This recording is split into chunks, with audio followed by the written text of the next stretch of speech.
Hello and welcome, Sam. I'm going to unmute you. Oh, Hello. Hopefully my mic is working. It is. Okay, good. Sorry we're a little late. Technical difficulties abound. My computer was in fact rebelling against any and all mic sources. I had to pull out the headset. So. Storm is currently on my desk hunting this cup of milk. I debated if my look should be makeupless or raccoon smoky eye, and I've decided raccoon smoky eye. Which I would have had time to do pre-stream had my microphones not. I started out more tame than what I ended up with. That's fine. I feel that suits you. Which definitely. Oh, today we're talking about the movie Belle, the 2021 animated movie, and we will be discussing these biometrics. Fear not. I have so much to say about the biometrics of you. Yeah, so. I have my general take on this entire movie is just that one meme where the guy's like, huh? And then a bunch of question marks. Because it, in my opinion, was kind of a clusterfuck. A little bit. We're gonna wait just till like the 5-minute mark, and then we'll get into all of that. Gives me two minutes to talk more about why I chose this movie. Is that cool to do now? You know what? Yeah, go ahead. Talk about why you chose. Well, here first. This is a let's talk movie. So we picked a movie that we wanted to talk about. Honestly, that's the only perimeter, is we just need to want to talk about the movie. Yeah. I've seen it once before when it first came out, which was in 2021. So I was chill. I already knew I liked the movie. I had remembered most of it.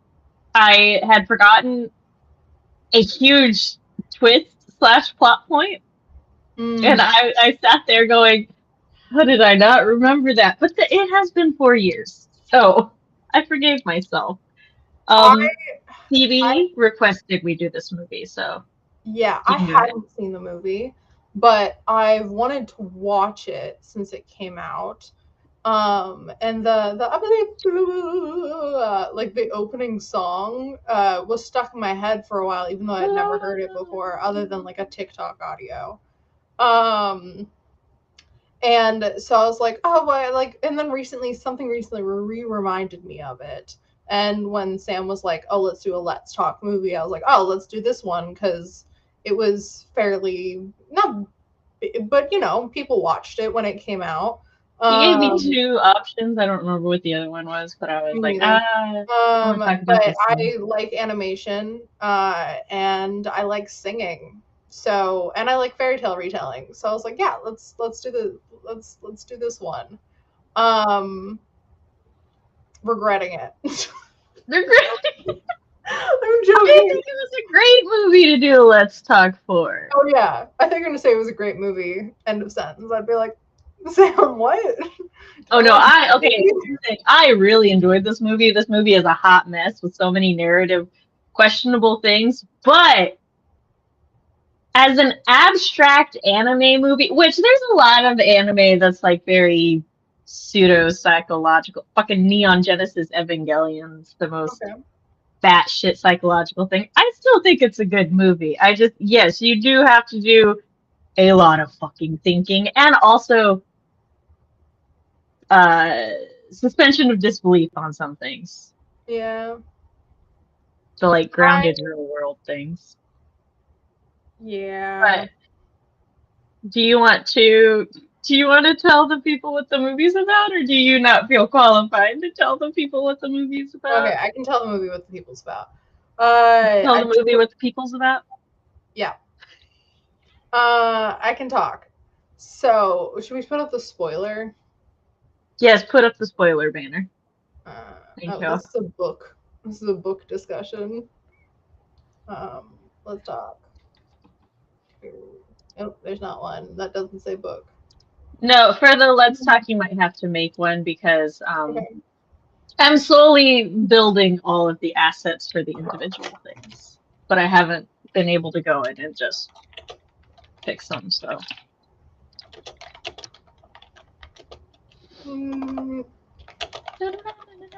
I want to go ahead and add that I watched this movie in English last night and then I watched it in Japanese today because of some things I read about the behind the scenes.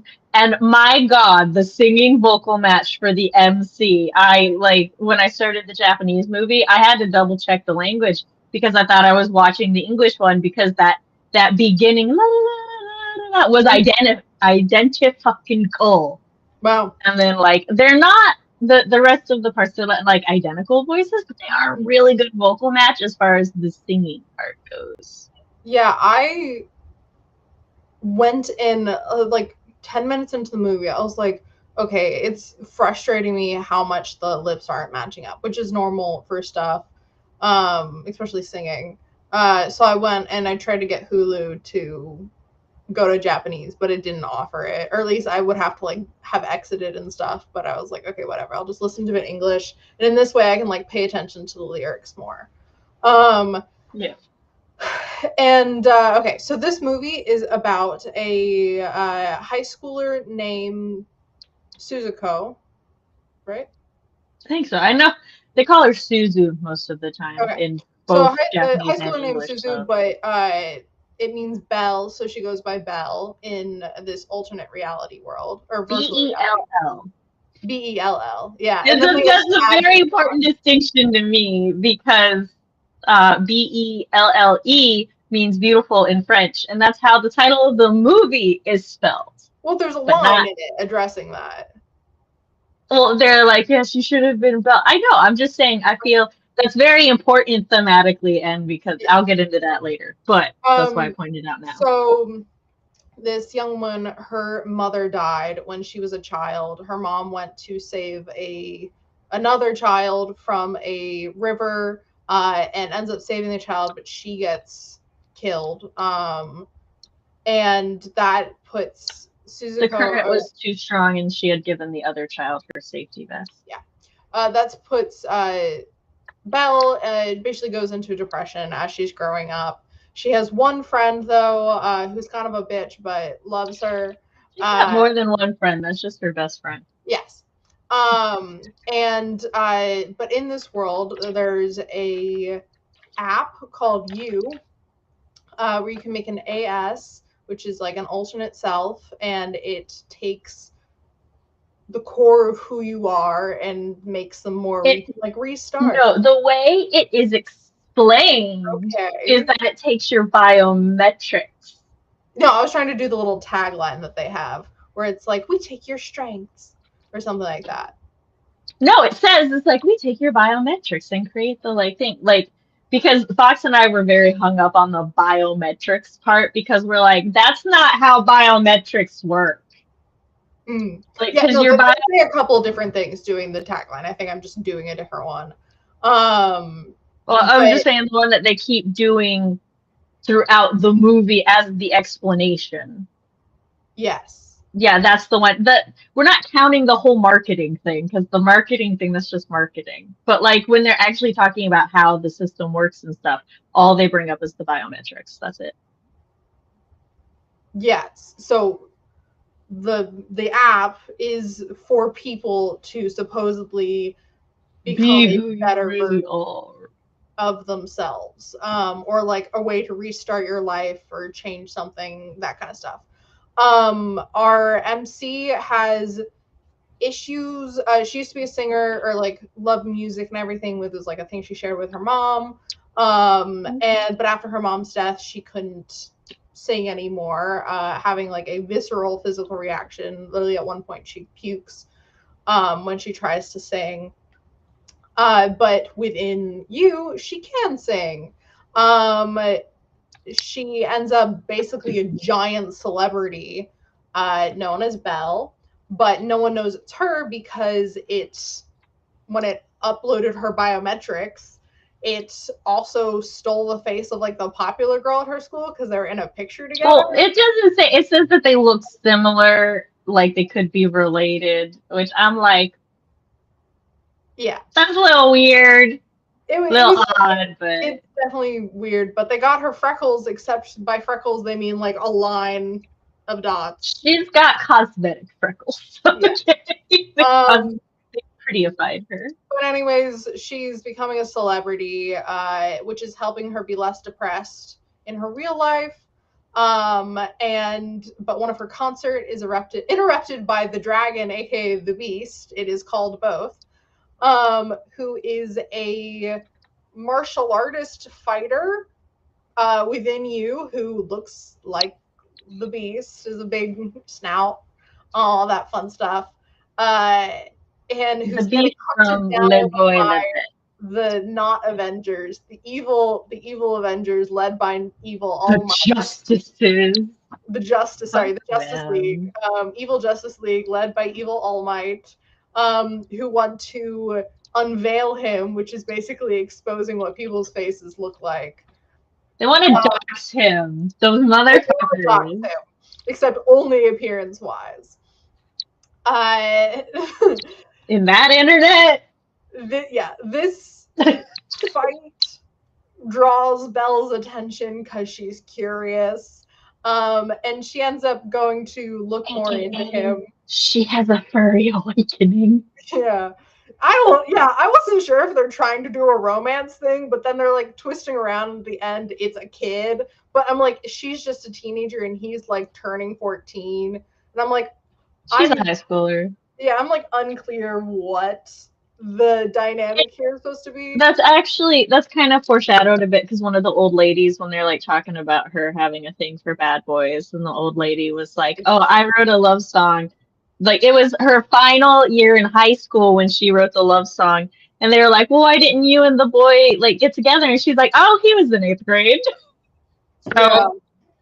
So it's like that's roughly would be a similar age difference as I believe Susanna and Kai have. Yeah, it's unclear, but so she's, interested in him. Her friend is a little like intrigued by him. Her friend is a little typey hacker I'm in moment. And apparently everyone's looking for this castle, which is where the Beast lives. She ends up meeting his mermaids, which are little AI assistants or something. She gets into his castle. She's still intrigued by him. Honestly, what was this movie? I'm just like, okay. I do want to, along with Fox, point out that other than evil All Might, the Justices are just a furry brigade. They're all furries. They're all animal people. There's a Doberman, a cheetah. What was it? A snow leopard? It was a white. Oh, also, she's interested in the dragon / the beast because he has bruises, which are marks on his clothing. But notably, when there is the basically tale as old as time moment where they, dress nice and dance together, the bruises switch to his new outfit, which I'm hoping that like maybe bruises isn't the right. No, they're bruises or something. No, they're bruises. Okay. When new ones are appearing and he's like all hunched over and stuff, it's implied that Because the way like she functions with her thing in you is she's like moving in the real world separately. Like they got hella multitask focus in Yeah. this world.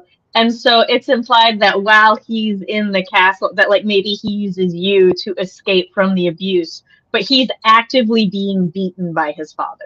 That's one of the things. This is jumping around a little. Later, she's like, we're watching his dad yell at him, and he's like hunched over his little brother. And then she's having a flashback to when he got the bruises in the castle. But his dad's not physically abusing them in that moment. So I was wondering if they're trying to imply that the bruises are the physical manifestations of the mental scars that he's getting from his dad being abusive. No, that's part of the thing with the biometrics.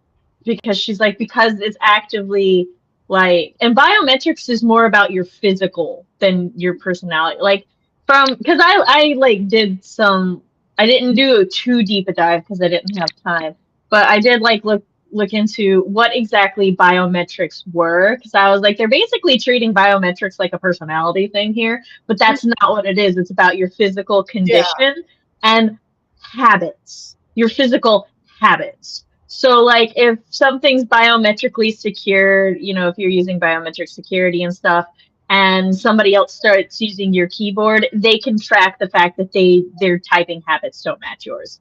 But it has zero to do with your actual personality. but but you're treating it like your personality. But no, his bruises and them actively appearing are actually the most accurate representation of the use of biometrics in this movie. Yes, but then it seems like later he's not actually getting physical bruises. That's in one moment. Just because he yells at him one time doesn't mean he doesn't hit them later. That is the only, other than the ending scene. Like they show it in the kids' movie. They gotta imply it. They tore open her face, like they can. That's very different. That is very different. I mean, yes, that was a horrible part, but that's really different than straight up showing somebody wailing on some kids. Yeah, they made it seem I think there was a line about like, or the way they like made her flash back and forth with his actually human form flinching versus the beast flinching, made it seem like this is exactly what causes those bruises to appear. To me, I interpreted that scene as just his mannerisms were the same.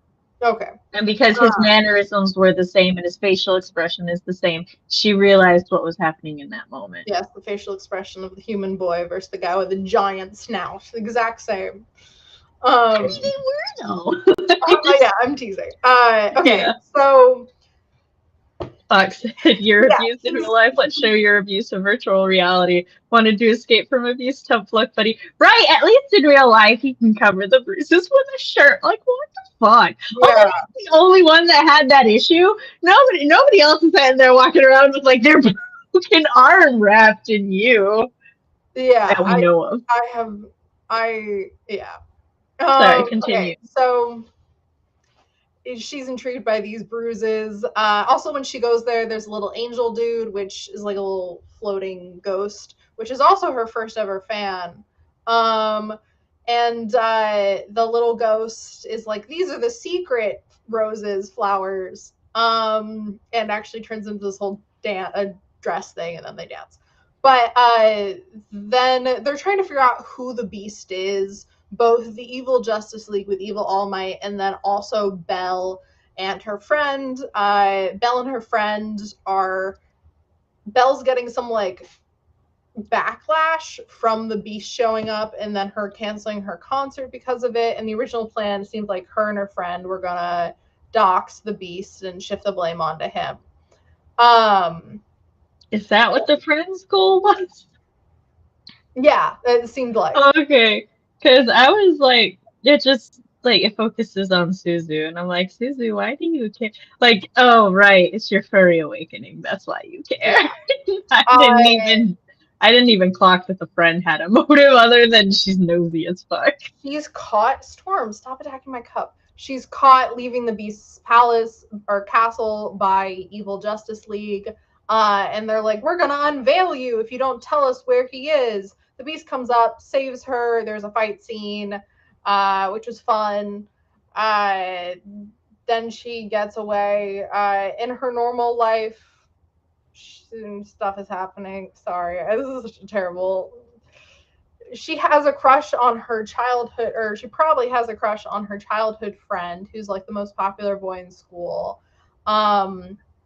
who is constantly like trying to check up on her and see how she is, and has this very like protective. He's trying to be a good best friend. Yeah. And she's too wrapped up in her hormones to let him be a good best friend. So she like can't interact with him. She then starts to like, this rumor goes around, or like people start obsessing at school over the fact that he like held her hand, which means he caught her wrist. And then they're like, no, like they had to calm everyone down by reminding everyone that Suzu is a loser. Which is fucked. Yeah.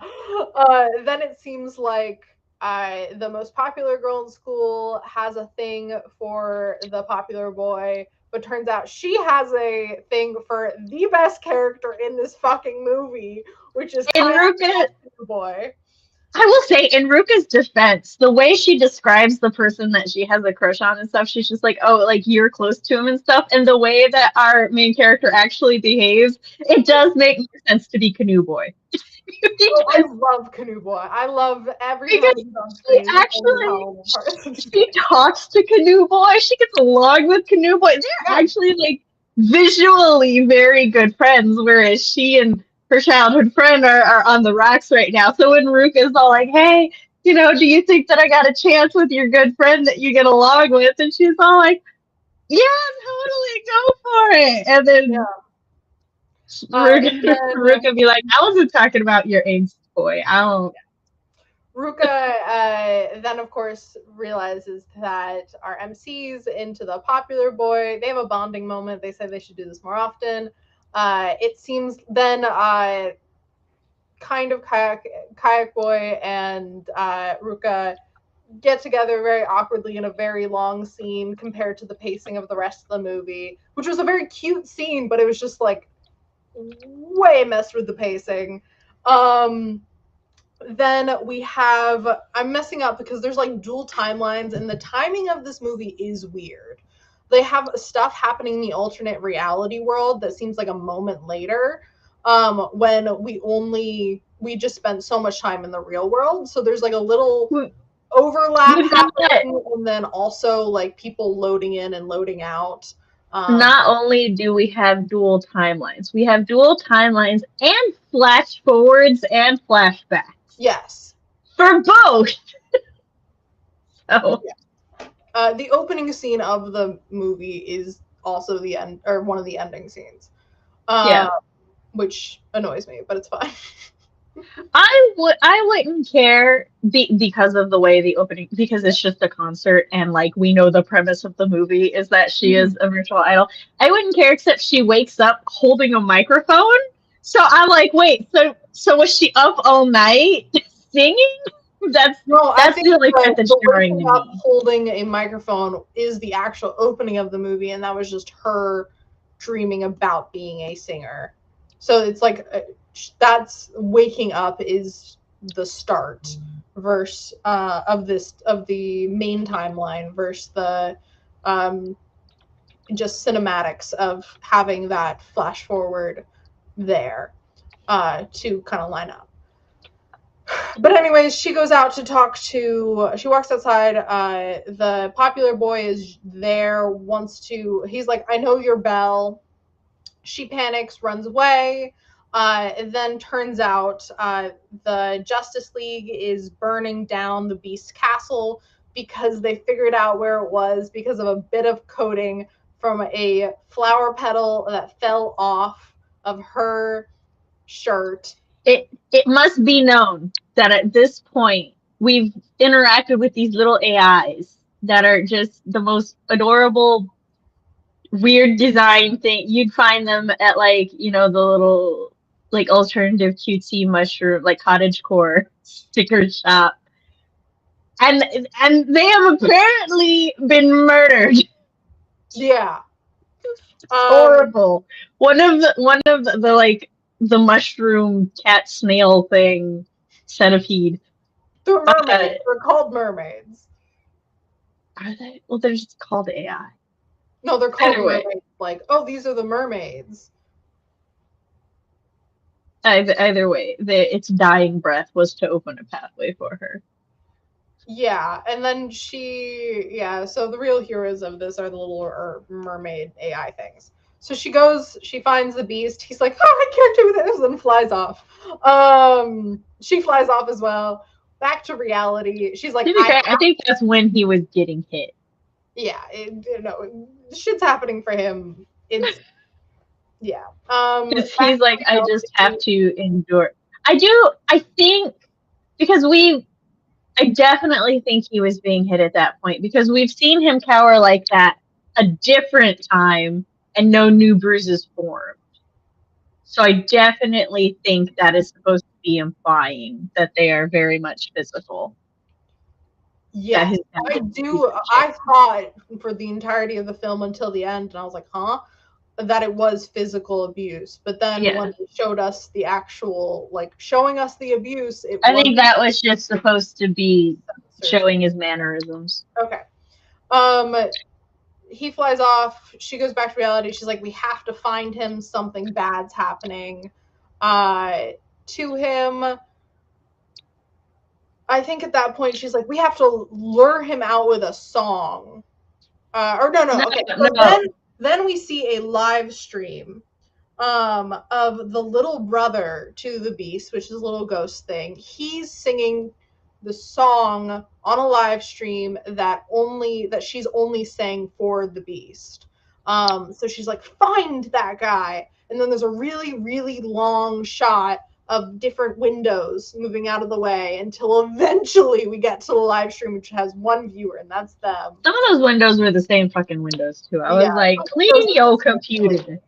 And then they're like, that's not the beast. It's just, it seems different. And then the brother walks in, and it's like, oh my god, that's probably him. And then I think the dad comes in, yells at them, doesn't beat the shit out of them, but it implied that he does other times. Leaves. Does he leave? He goes to the other room. Talk to them. Anyway, she ends up talking to them as like, I'm Belle, let me help you. Then the beast kid is like, people always say they want to help, but it never actually does anything. Beautiful performance by both voice actors, by the way. And then hangs up the call. She's like, no, I still have to help him. Then she's like, I have to get his attention. She shows up as Belle, but everyone like in you is like, oh my god, it's Belle. And no, I think that's a flash forward interlaced with the flashback. But even when she shows back up or like dials back in, and then people are like, oh my god, Belle's gonna give a performance. And then Evil All Might to like lure out the beast so she can talk to him and prove that she's her. Evil All Might comes over and is like, why aren't you singing? And she's like, reveal my form, unveils herself to be just an ordinary girl. People are like, wow. And then she starts singing, and all of her little Avengers Assemble happens of all the people from her real life finding her at this real school, at their old elementary school, and just standing there as this happens, including multiple adults who could have been doing something else. The choir ladies. Yeah, the choir ladies from her mom's friends, the choir ladies. Everyone's like, wow, amazing. She doesn't look like herself. And then these glowing orbs come up from their chests. It's a pretty song. It would have been a really cool moment, but then she just reverts back to her beautiful, perfect face to ride a whale. On the whale, I don't understand why that happened. Yeah, I didn't understand why that happened or why the lights coming out of their chests was a thing. I don't know why they were summoning the Moon. Yeah, literally, I'm like, what? Powering Sailor Moon, something was going on there. Something. Then she goes back to her body. The Beast and the brother. I get it. She was curing cancel culture. The Beast and her body. The Beast and the brother get back on the live stream. We're like, wow, we saw it was you. Our address is, and then the evil dad comes in and notices that they're live streaming and ends it because, of course, with the power of friendship, all of the assembled people from her real life take like frames of the live stream plus like the jingle that plays in the background to figure out what neighborhood this family, the Beast family, is in. Then the two adults drive her to the train station, let her get on a train alone to go confront an abusive adult man. Let me tell you, it is fucking wild to me that not a single fucking person goes with her.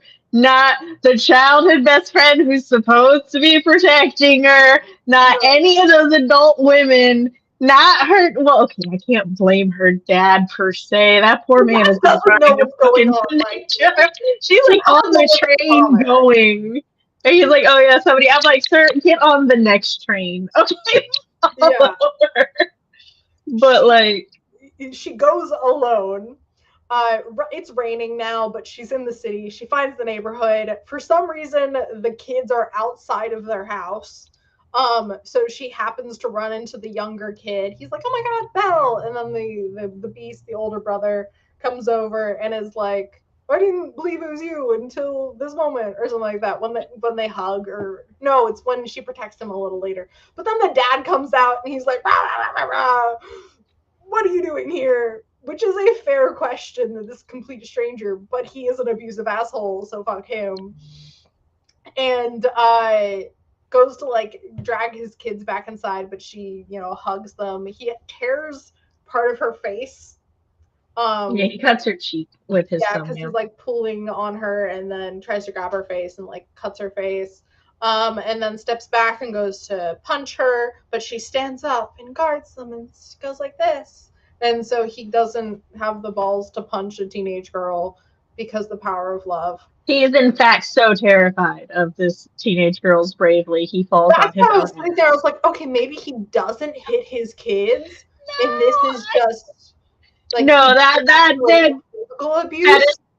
That's a part where you have to suspend all the fucking disbelief that you possess within your body, because there is no way that this huge ass man whom has presumably been abusing his children, you can tell by the way the kids flinch too that it's been physical, is just gonna back off because this teenage girl looks a little scary. Like, or she doesn't even look scary, she just is determined. I'm like, what the fuck? So, and then he literally ends up on his ass crawling away before he scrambles into the night. We have a nice forehead pressing together. Look, I need this out there. Do I wish that would have realistically been affected? Yes. However, am I concerned about anybody trying to repeat this behavior? Also, yes. So, take the baseball bat, the mace, the chain. Yeah. And that's basically the end of the movie. Yeah, we don't know if the boys were put somewhere else. It was like, at first I thought one of the choir ladies were going to adopt them if they came with. Right. Help. But no, just she gave them a hug and scared off the abuser. And then all of a sudden she was home again. Her dad is like dinner when she gets off the train from confronting an abuser. And then trying to eat a meal with her the entire fucking movie. And then everyone cheers and they walk home. And that's the end of this movie. That was my favorite part, when she finally had dinner with her dad. We didn't see it. I don't care. I know that they did. That's what matters. I don't have to see her eat. I would prefer not to see, depending on the sound effects that they use. Yeah. So, yeah. What are your thoughts on this movie? Hold on. Because I know some of mine kind of What came through. happened to Kai and Lauren?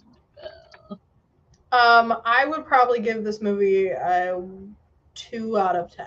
Or sorry, actually maybe a 2 out of, probably a 3 out of 10, but a 1.5 out of 5. I really didn't like it. I really wanted to like it. There were a lot of things that I almost really loved, and then it kept going. And so there was so much where I'm like, what are you talking about? And I'm hoping some of that is the translation, but I'm like, how much of the translation could it actually be when it is just the progression of the plot?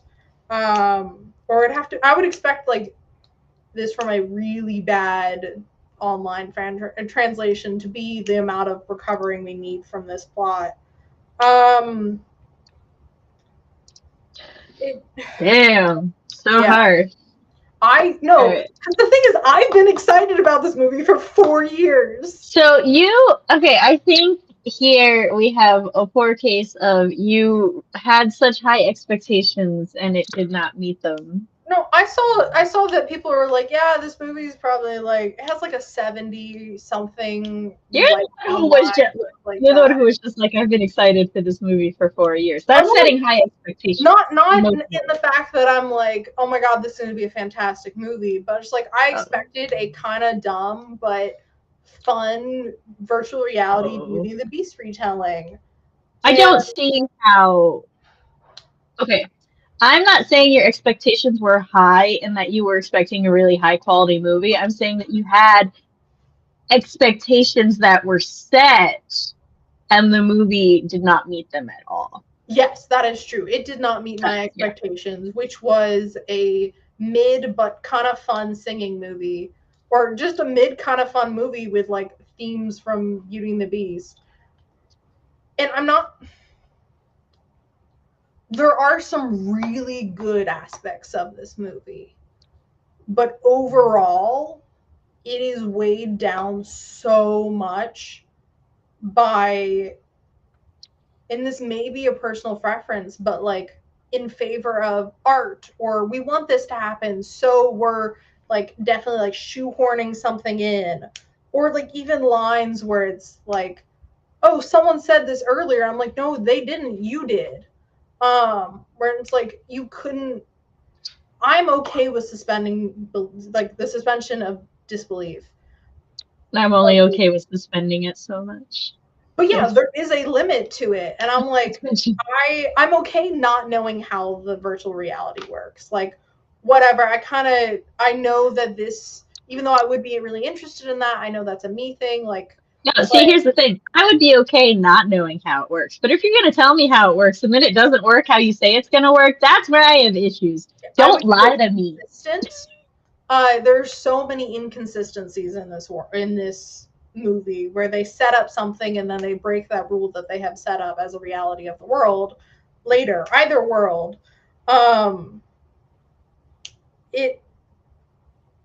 understand how it all culminates in the end, but in the beginning of the movie there's so much separation for what's going on in reality versus the virtual world, where I feel like we're not getting set up in either of those. We're just being told stuff. Like we're just skipping around so much where I'm like, I wish we got to know this story more, because I think part of it is it could have been really good, and there is a story there that's really interesting, having the like manifestations of abuse and the way that like the fact that she has this trauma about her mom dying and how that's wrapped up in her singing voice. This is all stuff I would be very interested in, but the execution is poor. So I did have a different opinion. Yeah, really, totally Okay. Oh, thank you for validating me. I'm just like, I know I sounded sassy, but no, it is always good to validate that. this is amazing. I don't think it's a bad movie. I would actually give it a 5. Somewhere between 5 to 7 if I did numbers, but as we know, I don't do numbers. So as soon as I said a number, I was like, this actually isn't a good reflection of what I'm trying to say. that's not how I do things. It is a good time. And that is all I care about when I watch media, is if it is a good time and does not offend me to my soul. As long as it meets those 2 requirements, it's a good movie to me. And this movie, critically, is actually a phenomenal movie. Has set records, done numbers, won more awards than Spirited Away, apparently, notably. So the thing I looked into, as I like to do with these Let's Talks, I look into a lot of the like background and stuff for it. And the creator of this movie, he wanted to make a musical, but then he's like, oh, Japan doesn't really have a history of musicals, so we're not going to make a musical, but I still want music to be important to the movie. And that's why we kind of have this musical, not musical setup. And he was also fascinated with the premise of Le Beau et la Bête, which is the original Beauty and the Beast, even though they do have that giant ballroom scene that is dead ass just Beauty and the Beast from Disney. His core was about the Beauty and the Beast, and he said that he thought about how something terrifying and ugly on the outside can turn beautiful and be beautiful on the inside. And that is what he wanted the concept, like what he said when he thought about the themes of Le Beau and la Bête, he thought about the internet. And so he wanted to make it a movie that is essentially a giant commentary on internet culture. And Le Beau and la Bête is essentially just the stage for it. Mm-hmm. My biggest gripe with the movie is I don't like the double romance storyline. Yeah. I feel like they felt a little too shoehorned with Beauty and the Beast being a romance, that they had to. I don't know if they were building it as the romance and then they decided to change their mind, but the parallel theme with her mother saving a stranger's child, and then she comes to acceptance of her mother's death by saving a stranger's child. Although they're not really strangers at that point, so I feel it's a little undermined. That is not the point. The point is that the parallel there was nice. I feel would have been stronger without the romance storyline. And last night I felt a little gaslit. I was like, wait, so was it not romantic this whole time? Have I, Sam, notorious for I don't see the romance vibes there, been wrong? And Fox was like, no, it was a romance. And I'm like, oh, okay. Like, she definitely wanted to kiss him in that ball scene. And I was like, her furry awakening. I can't have it. So that was part of the other reason I watched it today. And no, they 100%. There's so much romantic undertones being built, and like the ladies, but they were clever motherfuckers, because there are also foreshadows and undertones that she's enamored with the Beast, but she's not crushing on him. Her real crush is her childhood friend. And like when she's writing the love song, she's thinking about her childhood friend, not the Beast. It's just also at that point in the movie, viewers are kind of like, oh, so the Beast is the childhood friend. So we're like equating 1 to 1. But knowing that they're not, then it's definitely like, oh no, the animators made a lot of conscious decision with when her emotions and what's flashing on screen. Subliminal messages. So I don't even know if it's subliminal at that point. Well, it's just like that's what it would be qualified as. Well, it was qualified. But yeah, so, and by the end, and she doesn't kiss the Beast because the Beast seems scared and young and immature. So instead, she gives a little forehead boob. Also, she wasn't gonna kiss the Beast on the cheek. She was gonna kiss him on the forehead. I know he's got a snout, but still, that is a difference in connotation to me and many cultures. Did I say cheek? No, you didn't. Okay. Yeah. I was like, yeah, he's right like here. Yeah. No, I meant like she was gonna kiss him on the forehead, and I was saying I know because he like has us now. It's like, well, what if she just doesn't want to kiss him? I'm like, no, furries don't give a fuck.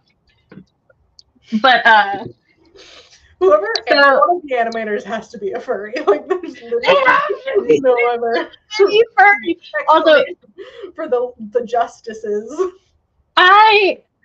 Me and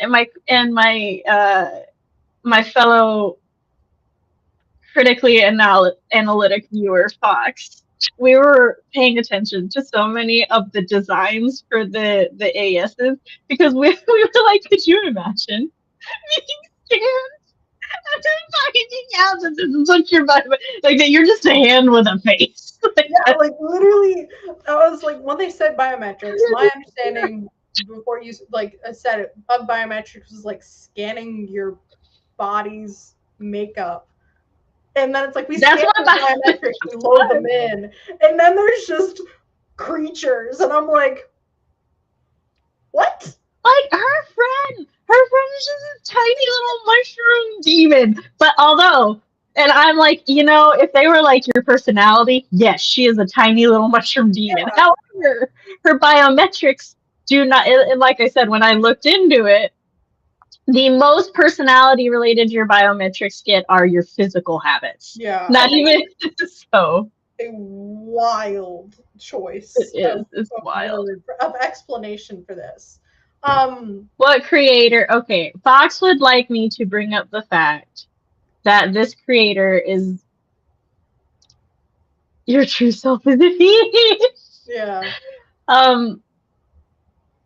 That this creator has apparently he has made 2 previous movies, and people just kind of keep accusing him of making the same movie over and over. But they're always well done and super popular, so he's not doing anything wrong.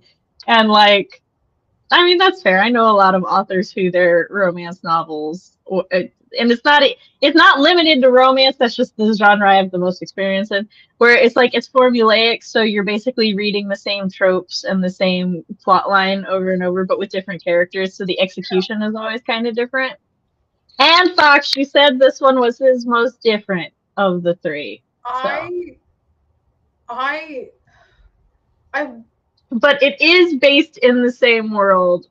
Like Fox, I know you said this, but I also I double checked it. You is based in the world of Oz, which is the same world as Summer Wars, and I cannot remember the first IP that he made. I now almost want to be like, was I missing something, or as I was watching it? But no, I'm like, I was paying attention and being.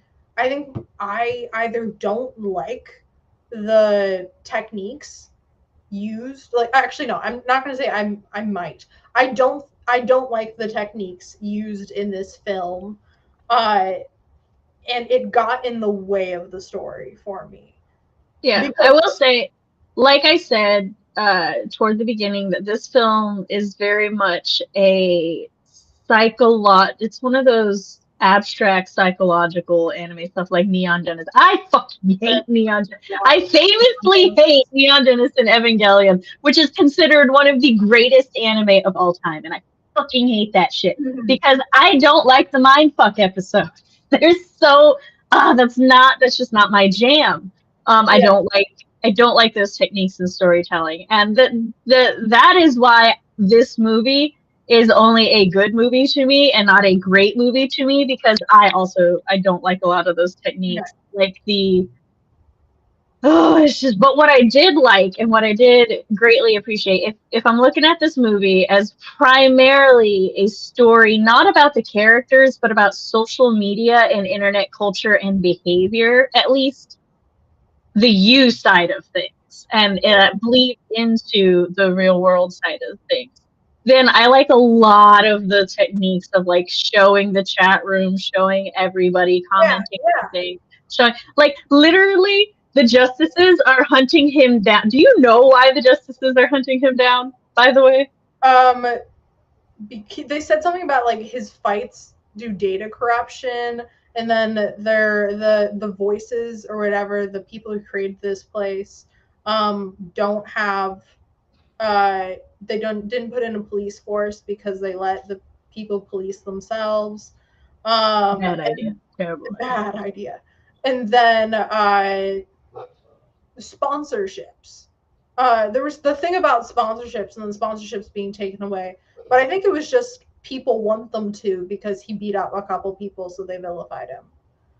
No, it's because during the fights, he is so strong that they think he corrupts the data.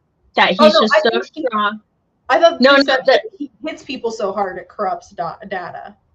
Yes, that's their excuse, is that he hits people so hard that he corrupts the data because he himself is so powerful. But that's not actually, he's just that strong. But they're like, there's no way he can be that strong. He must be corrupting the data and stuff.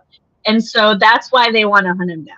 He didn't cheat. He didn't break any. He didn't even do anything that one could like consider morally side-eye. No, he played. He was in legal fights, but because he's just like super strong and he looks terrifying. Mm-hmm. People are like, no, we got to know who he is. Also, there's got to be some rule against using the unveil on minors. I'm just saying. Oh yeah. There's got to be something in the UTOS that says you cannot unveil a minor. And then the moment she was unveiled, I'm like, he knows she a minor now. No, he has not spoken to her since that moment. He was like, oh, fuck, she's a kid. Like, this man has been bullying this child. I was expecting the unveiler to either be fake, or actually, I was kind of expecting it to be fake when she's like grabbing it and be like, okay, even if I knew, I wouldn't tell you, because he seemed so hesitant to use it. Like in that scene, he was like, I will use it, I will. And I was like, why doesn't he just use it? Like, do it. I think that's one of those things where her willingness to be unveiled terrified. I think it's supposed to parallel the dad later. Yeah. Like, that doesn't make sense as the dad, like, well, okay, so they're kind of both symbolic of the abuse of power and how, like, you know, all of that, but at the same time, it's there's a lot of just abusing his kids because he's taking out shit on them. So and yeah, so there's a lot of ideas here that I feel fall flat, and it makes me wish that you didn't introduce as many and you just did a couple really well.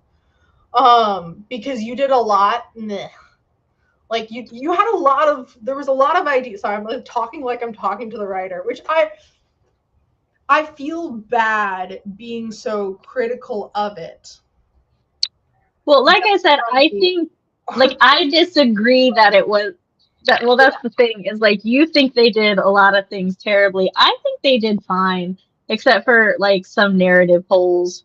But at the same time, I'm like, there are certain narrative holes that in movies targeted to younger audiences, you just kind of have to accept as a narrative hole, such as not a single fucking adult or person going with her. I think for me, those narrative holes where you can be like you're saying like, oh, I'm looking past those narrative holes and I like. For me, the narrative holes do like a ripple effect, and the things I do like definitely become like dulled or like in comparison, because I'm frustrated about the narrative holes. Yeah. So I think it's just a different type of consuming media, like the different ways that we consume it. And I do want to give it more grace, and maybe on a rewatch I would be able to. But as a first time watch, I'm sitting there being like, wait, what? You're doing that? Oh, okay. Like, that was my experience, and that's what I'm like bringing now. But there is a deeper level to the movie that can be explored and admired that I feel like you got more of. And I think my standpoint on movies in general is, if you can't, and I'm being very broad here, but if you can't enjoy it on the first watch, then it doesn't matter if you're going to enjoy it on the third. Oh no, I agree. I picked up on a lot of this the first watch though. Yeah, so. yeah. So I'm being dramatic, or like seemingly That's dramatic fine. here, but I'm like, you having strong feelings on the movie is fine, and the things that you like or don't like, but as you know, I always try to keep these conversations very cleanly. This is my opinion versus this is an error in the writing, which is why whenever you bring it up as like this is something the writer is not doing, or the writer didn't do this well, and that's normally when I speak up and I'm like, wait, I disagree. I do think there were things done well, and sorry, do you have more to say? Oh, I was just gonna say, except for, when there are very obviously things that it's like, that's questionable as fuck. Like, I think the narrative is supposed to want us to believe that now that she saved the boys, they will be placed with a home. But, like, this world is so grounded in how the real world works on the social media end. I cannot be like, oh yeah, no, that's how social services work. I can't do that. They're like, sorry, we can't check up for 48 hours. Even though like we just saw some kids like right. That's the other thing. It's all like if it is on a live, which that's not even true. Like if it's on a live stream, they can check immediately. Like they're actually there's family channels, or like just people who stream but have children, and the internet doesn't like them, so they'll call, and it's called swatted. They'll like they've traumatized people's children that way. Yeah. So I think part of the reason this is in Japan, though their laws may be different. Part of the way I talk about media on the book talks and this kind of thing, is definitely influenced from the majority of me talking or critiquing media being in classrooms, where it's talking to either the actual writer or talking about it in a what's wrong with this, so in our own ways, what can we do better? It also goes down to the cultural zeitgeist has not yet caught up on discussing things with media literacy in mind. Like a lot of the book reviews and a lot of the movie reviews and stuff that you and I both enjoy with creators that we adore and, have that parasocial love of, they will also very heavily talk about a book, if it's written well or not, based solely on their personal enjoyment or thoughts of the book. Like, as you know, I was listening to Fourth Wing with Chris, and I've listened to a lot of reviews about Fourth Wing, even and reviews from people that I value their opinion, and generally my tastes align with theirs. So, it's people who's, it all goes down, it just makes me double down on always read or indulge in the media before you form your own strong opinion. Yeah. Because the way that they talk about Fourth Wing and stuff, they compare it a lot to ACOTAR. But I think the only ways in which it's genuinely comparable to ACOTAR are because two women wrote it and they share some romance tropes. And that's it. Well, and some fantasy tropes, I guess, but otherwise, no.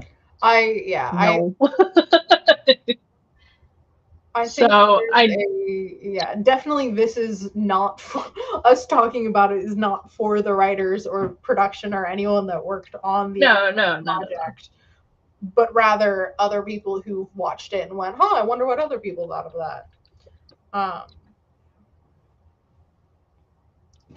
Oh, hello, Storm.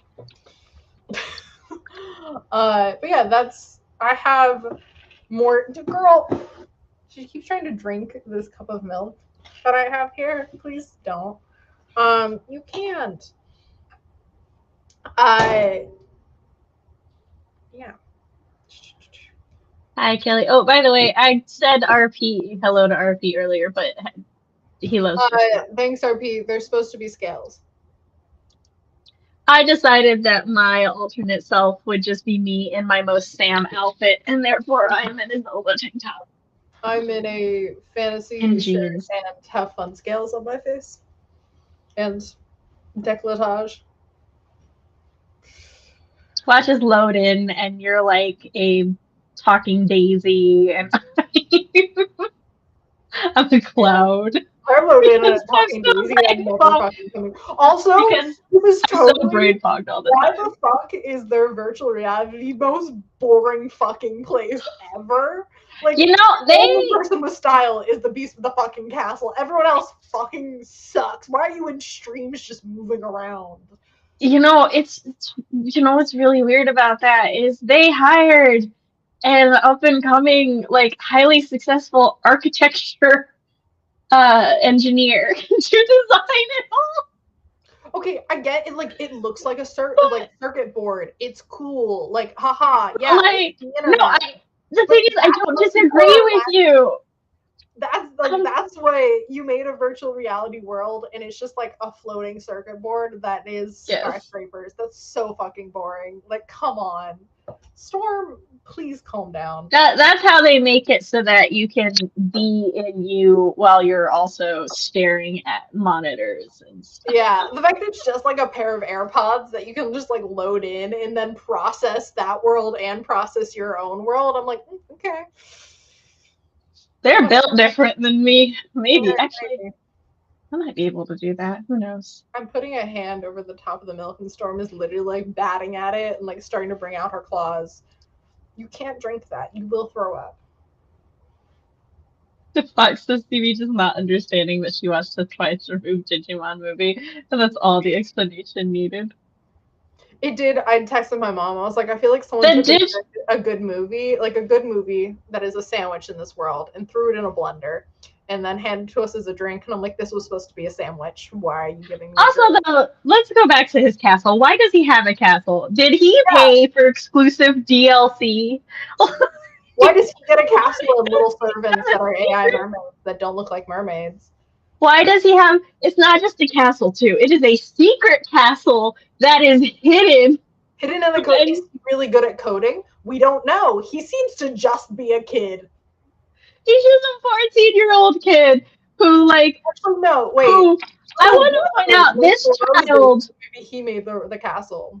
This 14-year-old child very responsibly and healthily decided to use a virtual world as his mental escape so that he could like not only escape for peace but also to release his built-in tension and His anger rage.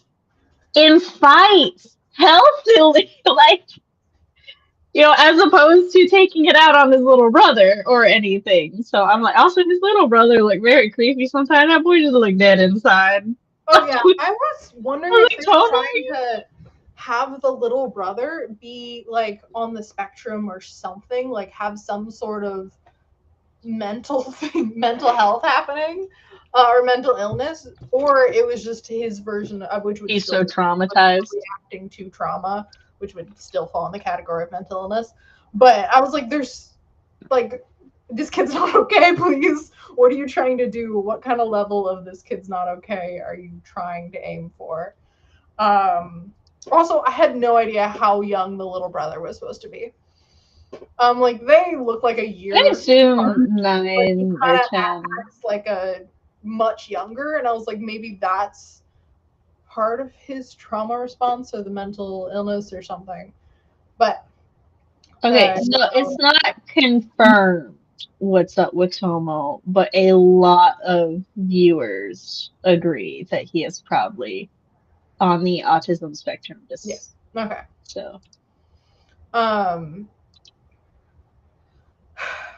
One thing that is so nitpicky but did distract me, the heads and shoulders in this animation style are so differently proportioned than the rest of the body. Maybe it's mostly just the heads. The heads look so small. Wait. In you or in reality? Sometimes in reality, but it's mostly Belle and you. Okay. Which I can because whatever. But it was in reality as well. I felt that for the most part, because there's always a frame or there's always a scene or two in any animation style where I'm like, did someone not double check? Okay. But yeah, mostly it's I feel like, and yes, Fox, I know it's because it's Digimon and he's kept the art style since then, but I feel like the U art style is much more clamp-ish than Clamp. Clamp is a publisher Okay. in Japan who I refer to their art style as Betty Spaghetti. They're all about those very long limbs and Okay. tiny heads. Um. I'll have to show you some clamp Yeah. things Canoe later. was. So even He said one he of was going to the a like kayak club, but he has canoe on his back when he was walking around. And then he had a kayak, but it's fine. It he did does bother me. both. But it's that he said, "Does anyone want to join kayaking club?" While he's wearing a poster on his back that says canoe. Oh, fair enough. Um, Proportions, animation styles. Oh yes, I was gonna say one of the like very nice touches that I liked was when she is unveiled in the world of you, her avatar is in the art Yeah, style of I get that as you. well.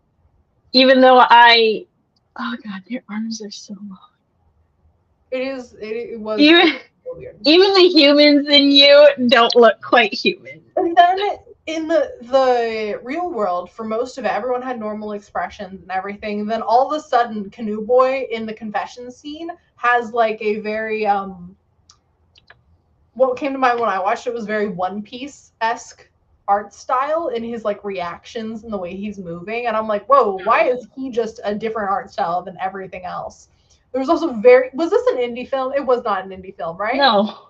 Okay, that's what I thought, because it literally, like, the opening credits, it does so many, like, times where they're having dialogue and the avatar's just not moving, or, like, half the people on screen aren't moving.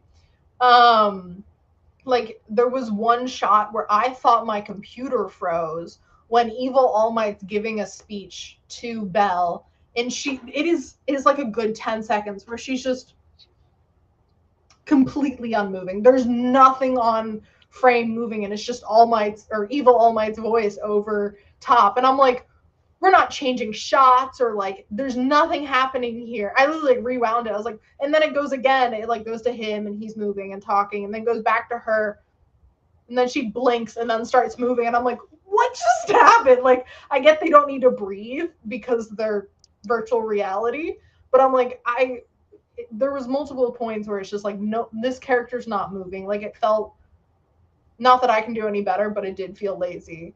And it, like, during the confession scene, the girl was standing there. Yeah, like I was about to say I can very only funny back and forth. I was like, I can only for sure say that happened once, and that was during the confession scene when she just becomes a statue. Yes. But I also don't look at the screen the entire time, so that's why I'm looking at the studio who made it. It's Studio Chizu. No idea. Yeah, they're very prestigious. They have won 3 Japan Academy Prize for Animation of the Year awards. Sorry, it was weird. It was distracting from the story. The image in their logo is a reference to Makoto Kono, the main character of Hosoda directed 2006 film The Girl Who Leapt Through Time, which also a very prestigious film. I probably won't like it because I have bad taste apparently. The kids' room, the little brother. I want to say Studio Chizu makes very artsy movies. I thought the kids' room was he was gonna be like a kidnapping victim or something. Because they did make wolf children. Okay, sorry, I got distracted. I kept looking at the Beast Boy and the childhood love interest, and I was like, they look like the Wolfmen in Wolf Children. They worked with Studio Madhouse to make Wolf Children, so that explains that. Sorry, what did you just say? I did not mean to get distracted. Little brother's bedroom. maybe a bedroom. There was a pillow. There was like 4 pillows and a desk and a vase of flowers, just perfect for some throwing. Roses. Yeah, Fox and I have been discussing the roses. He's like, where'd he get the roses? I'm like, hi, Avi. And he's like, where did I get the rose money? I got no answers for you, bro. Oh wait, no, his fights. Duh.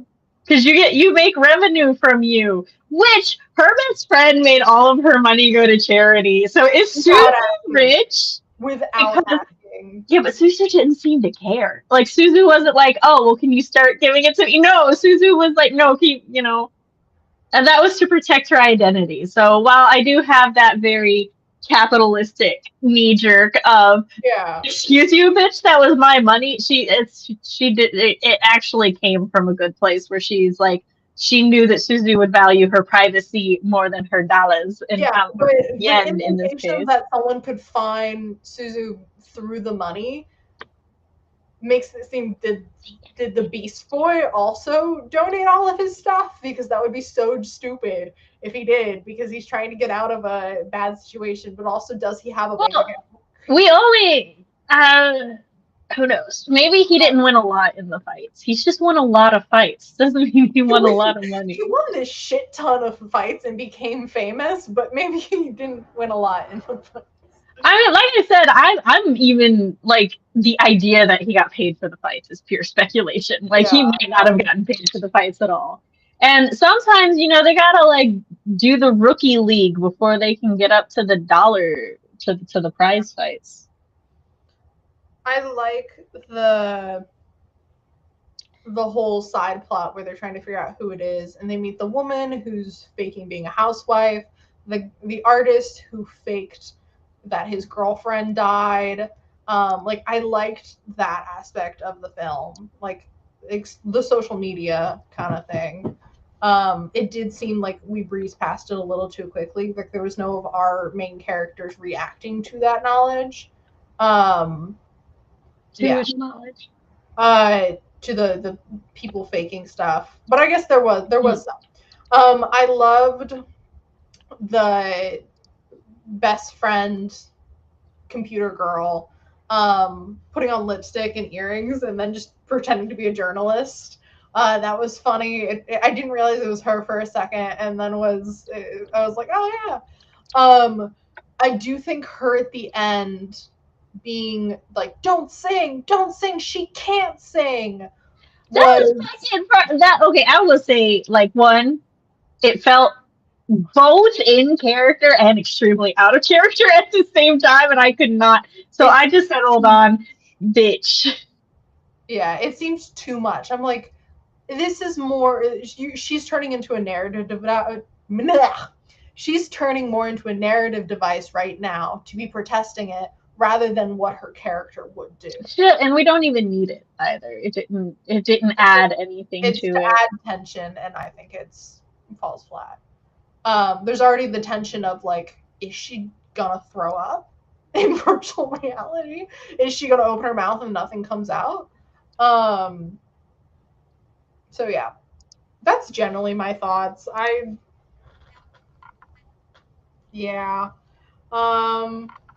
All of the rest of the stuff are nitpicky things that I feel like would be redundant to go into, that are just like line issues or like tiny little, like that line didn't make any sense, or that was a stupid. No, you're good. I'm about to be a bit of a dick because it's amusing.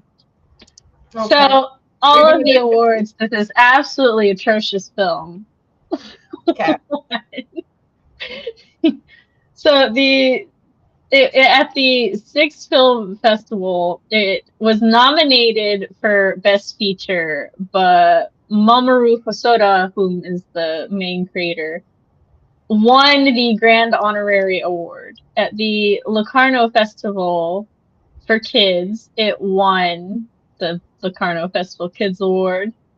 It got the special jury prize at the Animationist Film Festival. It got Best Sound Design, Public Choice Award for Best Feature Film, and the Gato Robioso Award at Francine. I did like the sound. It was nominated for Best Feature Film, did not win. The Detroit Films Critics, it was nominated for Best Animated Film. It also got Cinema International Feature Film Competition Jury Prize at Utopiales, which is an annual international science fiction festival held in Nantes. I'm not doing all of them. I'm just. This does not change my opinion. I understand it won a lot of. No, I know. It's really like popular online, which is why I do. Look, I'm not just doing this to be a dick. I promise you. No, I do this just. I want it on record that just anytime I end up on a Wikipedia page for a movie, I start reading some of the awards. So this isn't a ploy to be like, actually, CB, your taste and your criticism. No, because I just think it's a good. Well, I would have to look. Your college education. I'm in the same boat because, as I said, Neon Genesis Evangelion is considered one of the greatest, critically and fan choice, one of the greatest animes of all time, and I fucking hate that show.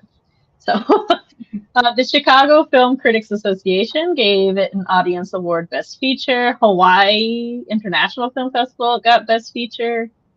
LA Film Critics Association's Award gave it runner-up for Best Animated Film. New Mexico gave it Best Animated. Florida, oh my god, did it tour the US?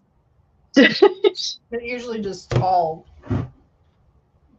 considered. It was nominated for the Best Animated Film in Florida, San Francisco Bay Area, Austin Film, and the Crunchyroll Anime Awards. I forgot they had those. It won the VFX Japan Awards. Or Excellence Award Animated Theatrical Film category. And at the Japan Academy Film Prize, it got Outstanding Achievement in Music, was nominated for Animation of the Year. Oh my god, it was nominated for so many things at the Annie Awards. Best Feature Film for Children, Best Writing Award from Cartoons on the Bay.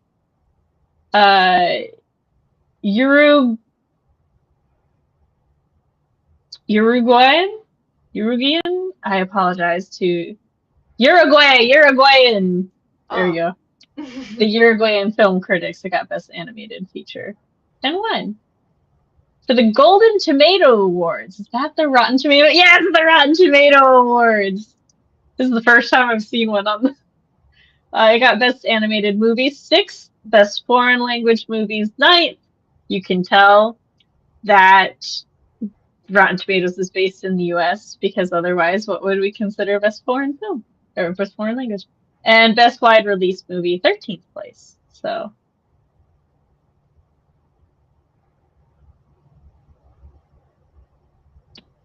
Oh, that's cool. After the release of the film, Ochi, Koichi, and Koichi prefectures, which served as the prototype for filming, were certified by the Anime Tourism Association as one of the 88 Japanese anime mecca I want to visit. That's great. The backgrounds were beautiful. It did throw me off. Like, I will say sometimes the backgrounds were like painted, and then sometimes it just looked like they were real and filmed and then superimposed, and I'm like, why? You have such great. I thought her house, animation. The outside of her house was beautiful. Her house is beautiful. Mm-hmm. Yeah, I reiterate. The parts I really liked, but the parts I didn't like made them not worth it. It's fine. It's not like I'm not gonna put this movie on repeat as I did K-pop Demon Hunters, or like hell, I watched The Prince of Egypt today because I needed a background movie. So it's probably not gonna be my background movie. Also, Fox, you've lost TV stamps. Let me share the praises for the movie we're talking about. It's only fair. I share the praises for other movies we talk about. You've never done that for one I'm in. I've done like one other Let's Talk, and it was But I'm a Cheerleader. Specifically, I do such things when I end up on the Wikipedia page. If I don't end up on the Wikipedia page, I usually don't, and that's just because I'm scrolling down it to make sure that like we've talked about all the things I wanted to talk about. Sorry, I'm thinking about But I'm a Cheerleader now, and how I watched this video doing deep dive into lesbian representation in media, especially film. Like, you want to talk about being disconnected from things. I don't like that movie. I think that there's a lot of questionable, problematic things with that movie. That movie should come with a lot of trigger warnings. But it is considered, but it is considered a cornerstone of queer media. And a lot of people talk about it so much more lightly, and I'm just like, yeah. We both definitely expected a lighthearted, funny comedy, and it was not. Didn't expect religious trauma. No, there's so much in it too. But yeah, I don't know. I can't believe RP said he likes my spots, and I was trying to do scales.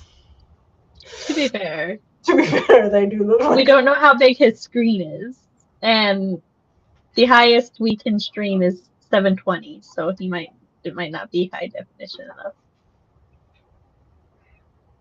I was gonna like draw. Actually, I can draw that to the side. I was like, I'm wearing tank top underneath.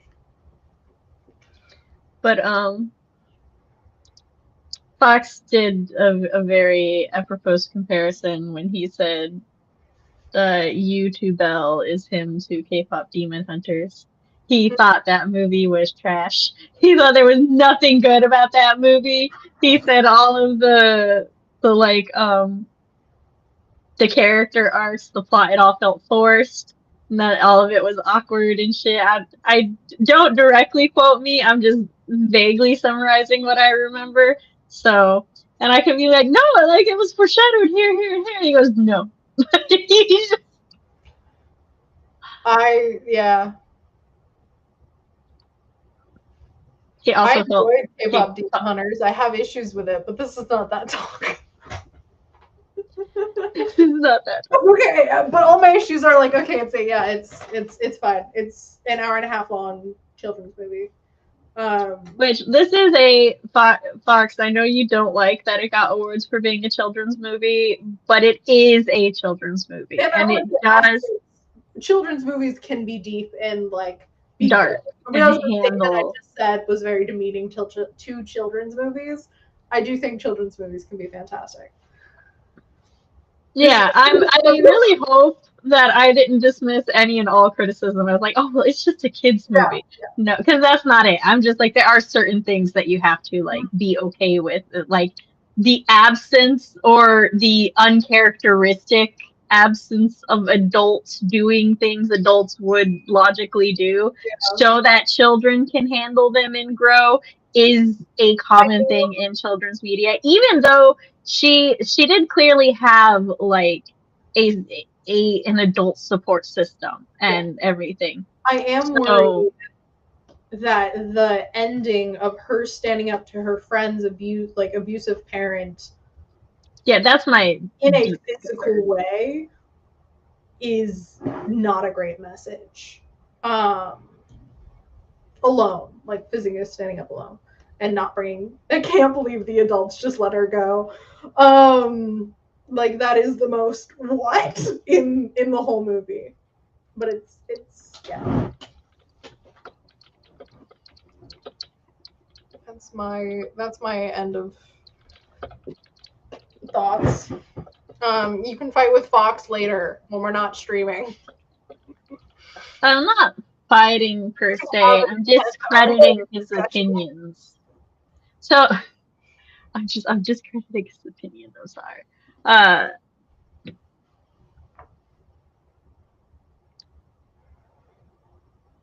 My brain just left because I had to defend my defending.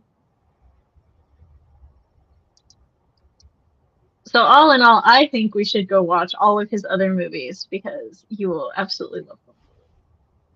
No. No. There's so many other movies out there that I could watch. I should watch. I put off watching Wolf Children for so fucking long because I knew it was a sad movie. And I will say it is a good movie. It is still a movie that I think has a terrible ending, and I will not forgive it. That's fair. Yeah. An ending changes a lot of the thoughts about the work for me. And this ending was nonsensical, but it's fine. Let me tell you, the moment she finds out, I will applaud her. The moment she finds out he's 14, she's like, "No, he's a baby. I can't be flirting with a baby." And I'm like, yeah, yes. She's also 16. That's not the point. Is she? I thought she was 17 or 18. I have no idea. They don't say or imply. I'm purely guessing 16 because it's the middle of high school. And that seems like a very protagonist age. I mean, you're not wrong. It's just, it seemed like they were in their junior or senior year based on their activities. No idea. And yet you said 16, so confident. Yeah, no idea, but I feel like it's 16. Either way, he's a baby. And is she into taller guys? And furries? Yep. I need to see her childhood friends, AS. I think we did see a single snippet of him. We saw more of the lady in her final song when everyone's going la la la la la. I know that's not the tune, but it was just, there was a lot of lying. We saw the ladies, the choir ladies, we saw Canoe and Popular Girl, and I think we saw one frame of him, but I don't know if we saw more. Actually, he might not have been there because he wasn't wearing. No, I don't. Yeah, I don't think he has an AS. Which is fucking hilarious. Except he doesn't have one, but he's like, yeah, I know you're famous on that thing I don't have. Yeah, it's like they report on it on the news. Everybody in class watches. You don't have to actually be on a thing to know. He probably recognizes her voice somehow. Only one person we beat that's not on there. Everybody else looks at her AS and they're like, "Oh, it looks like Ruka." He looks at it and he goes, "It's her freckles. It's her freckles that don't look the same whatsoever." But they're freckles, definitely, because that's how freckles look. When she's unveiled. These are freckles too. Well, when she's unveiled and they're like, "Oh, she's just a girl," although she does still have freckles. And I'm like, that's not what freckles look like. Yeah. Her freckles are her bruises, and that's horrifying. Yeah, because people with freckles are ugly. That's the point of this film. Your ugliness transcends. I have so many questions on how the ASs are, like, how they look. Like that one lady who acts like a big, like, apparently she acts like a big baby, and so her thing is just a big baby. Yeah. But again, when they talk about people's ASs and stuff, they talk about it as if it is a reflection of who you really are. Yeah. But when they discuss the technical aspect of it, they only say of biometrics, and I'm like, it's not how biometrics work. Unless, like, I guess we can suspend disbelief there and be like, maybe it's supposed to be a futuristic biometric that we just haven't. I think is the term. I know we both keep tripping over it. No, I know the term. Okay, I tripped over it earlier really badly, but it's. Okay, to be fair, I have not used the term a single time, and I think any of my. I always just say we suspend our just, like, I use it as an active verb. So I'm like, if we suspend, or if we suspended, or you need to suspend, as opposed. But yes, the technical term is the suspension of disbelief. Okay, my brain wants it to be the suspension of belief, but that's not it. Hi, Storm. I suspend my belief all the time. Every time Fox and I talk, we turn that fucker off. I shall not believe in anything. I ain't even gonna believe a fucking word you say. But all right, so I don't think we have anything. I don't think Well, what character did you like? Did you like any of the characters? kayak guy. Which one? Kayak guy, the canoe Oh yeah, guy. oh yeah, canoe guy, best The guy. One Piece insert. The best character in the entire thing. It just feels so randomly plopped into the narrative. He's such a positive example of male characters and Yeah. everything. Even like that one time when our main character, she's all like, "Oh, I'm gonna root for you," and he's like, "Oh, you're gonna root for me? Just having you have a crush on me?" And instead of her having to deal with that, her childhood friend just goes, "No, you dumbass." And he's all like, "Oh, okay, I'll see you later." He goes, it's the, do you like me? Then she just doesn't move. And he goes, I'm going to take that as a no. Yeah. I'm like, just go on with my business. This man understands that no means no. Yes. And then later, with Ruka, he's like, "Do you like me?" And then now he doesn't know how to exist. He's like, "I didn't know that works. I was right." Just the idea that he has been so desperate for love, but also is perfectly content living without it is such a beautiful who was your favorite way for him to exist. Me? Well, other than Canoe Boy, I have very strong feelings for her dad. I don't. This poor man, he lost his wife, and then his daughter just sort of started ignoring him, and he's trying so hard. Yeah. So fucking hard. And then when she goes off to do something objectively stupid, and he's just trying to give her. I'm going to go confront a full-grown. No, she doesn't. But she's like, I'm gonna go help a friend. Finish my sentence. When she goes to go do something. Well, she kind of knows. No, because he said the old ladies told him, but he's just giving her a pep talk. I'm sure, however they explain it, he's just like, look, you're going to help somebody because they need you to help, and that's great. He's like, that's how your mom raised you, which I'm like, sir, have you not been raising her? Why? Well, it did seem like in the flashbacks that he had to like work late and stuff like that he wasn't around as much. Yeah, she was definitely the primary caregiver, but I'm just saying from like his perspective, he's been raising her. I think her mom has been dead as long as she was alive at this point. Yeah. So, like, he's been raising her for longer than they parented together. Yes. What actually the answer is, they need therapists in this world. Yes. You don't need magical singing fucking earpieces that can sprint and also do things in that fake world. You just need therapists. I will also say I love her absolute audacity to just load into a new MMO and just start singing. Oh yeah. In the town square. I'm like, didn't even like move first. Like, could you imagine playing Baldur's Gate and essentially you're just at camp and then somebody just loads in and just starts singing? There is one thing we didn't talk about, which was the parallel between her losing her mom and her dad's reaction versus the beast losing his mom and the dad reacting. Yeah, I didn't even think of that. And just like the different ways a parent's reaction to the loss of their partner can affect the child. So yeah, shout out to the dad that didn't abuse his children.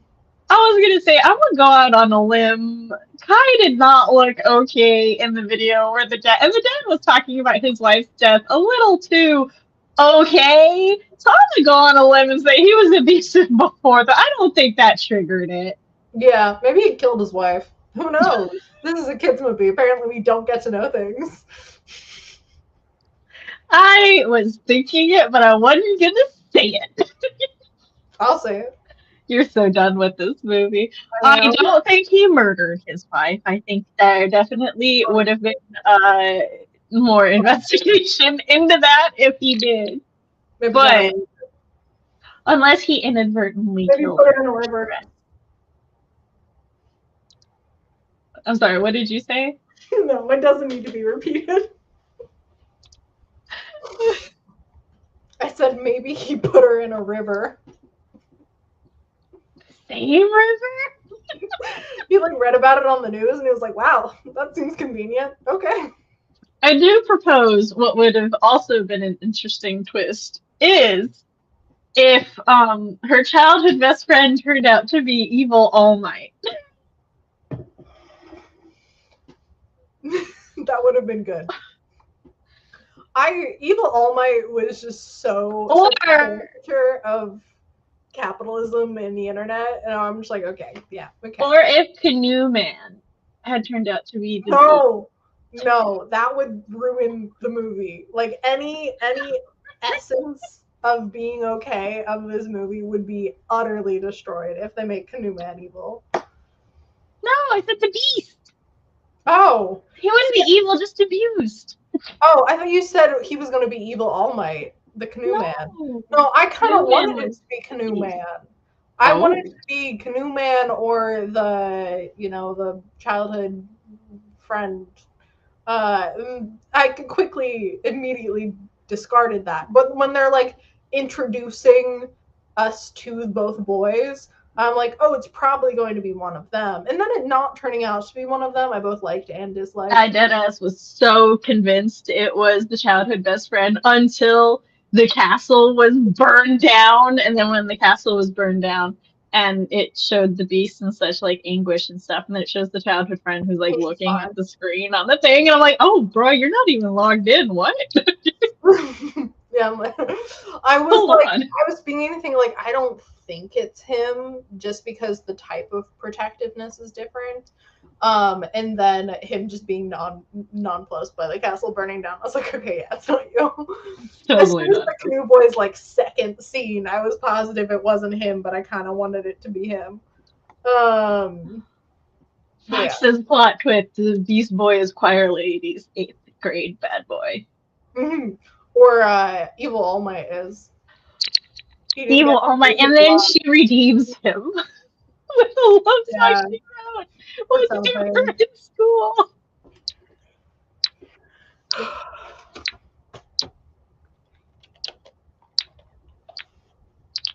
But yeah.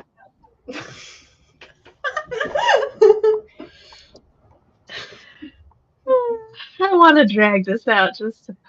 No. All right, so please set me free. Set you free. All right, Wednesday is on my channel this week. Yeah. Okay, so Whip Wednesday is on my channel this week. Next week might be Matt and RP or CB and RP. It depends. I think it should be Matt and RP for now. Okay. He got a new job. He's still figuring out how all that's working and stuff. So. Then Saturday we have a Let's Talk for the 7 Husbands of Evelyn Hugo. I'm gonna have to tag JC specifically to let her know we're finally doing it. She's been very excited for that one. And yeah, I think that's about it. I'll see if I can do a horror movie next week. I know most of my regulars don't actually like horror, so I don't have anything. I'm not against it, but I don't usually jump at the chance of horror. But for Halloween, Cody. Cody will watch anything with me. It does not matter what it is. He will watch it. So maybe you, me, and Cody will get to watch a horror.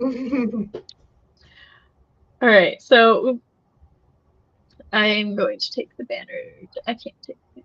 I can. Right. But we will catch you later. Bye. Bye.